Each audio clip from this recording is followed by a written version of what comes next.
A denúncia feita por um advogado na tribuna durante o julgamento no Tribunal de Justiça segue repercutindo. O vídeo gravado por um celular ganhou as redes sociais. Vamos conversar ao vivo com a repórter Graziane Biali. Grazi, uma boa tarde para você. Hoje à tarde o Tribunal de Justiça deve debater esse assunto.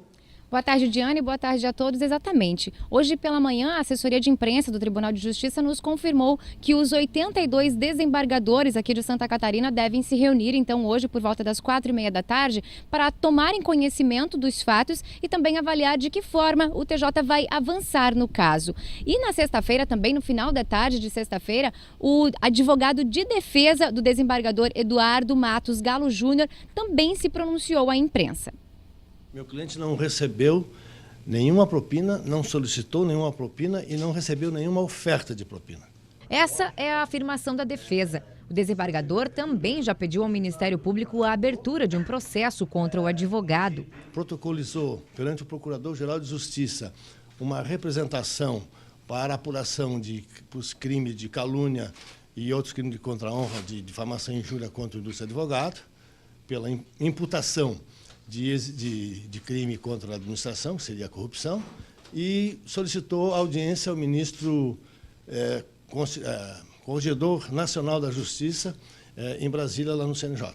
A acusação do pedido de propina ocorreu durante o julgamento no Tribunal de Justiça de Santa Catarina na última quinta-feira. Esse cidadão foi abordado com uma proposta que veio do Rio de Janeiro para receber 500 mil, 250 mil antes, 250 mil depois. E o descarado chegou a mandar para o nosso escritório uma conta-proposta que poderíamos cobrir isso por 700 mil. O processo em questão trata de honorários para o escritório do advogado que fez a denúncia numa ação que já tem mais de 50 anos. O valor ultrapassa 30 milhões de reais. O Tribunal de Justiça está julgando o recurso de uma empresa que, na época, contratou o escritório e quer rever a dívida. O advogado acusa o desembargador, que é relator no processo, de venda de voto. Todo mundo sabe que a corrupção é um dos males gravíssimos do país. Não está apenas no legislativo, no executivo. A instituição mais preservada é exatamente o judiciário. Mas, infelizmente, dentro do judiciário também existem ovelhas negras. Em nota, a Associação dos Magistrados se mostra preocupada com a denúncia, aguarda as provas e as investigações.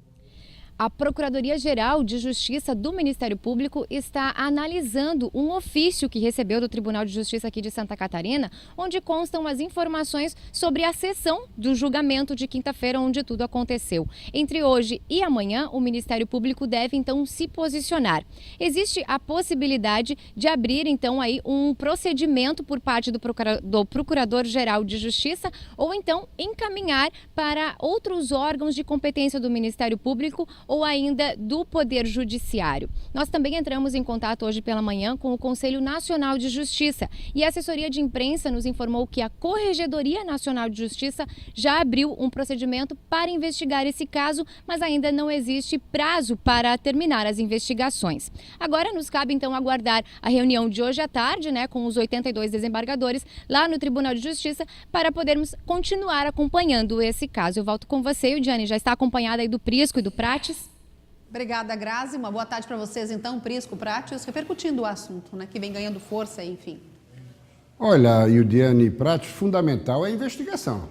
Foi levantada uma suspeita sobre o magistrado e isso tem que ficar claro. A começar pelo próprio advogado. Ele precisa apresentar a prova. Ora, ele fez uma acusação gravíssima durante uma sessão. Se já havia suspeita, por que ele não entrou com um processo contra o magistrado antes do magistrado proferir o seu voto? Estranho. Só uma prova testemunhal é muito pouco, ainda mais do advogado sócio dele, Odilon Córdova. E outro detalhe, ele ali não é apenas advogado, ele é parte interessada no caso, que são os honorários advocatícios. Normalmente, o advogado não defende o seu interesse próprio.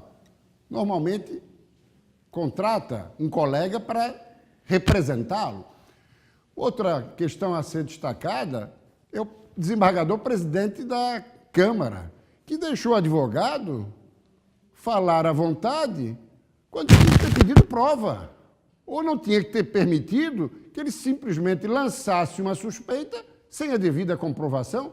Não lhe parece, Pratos? Com certeza. Agora, Prisco, é aquela história. Nas delações da Lava Jato, quantas destas delações carecem de provas?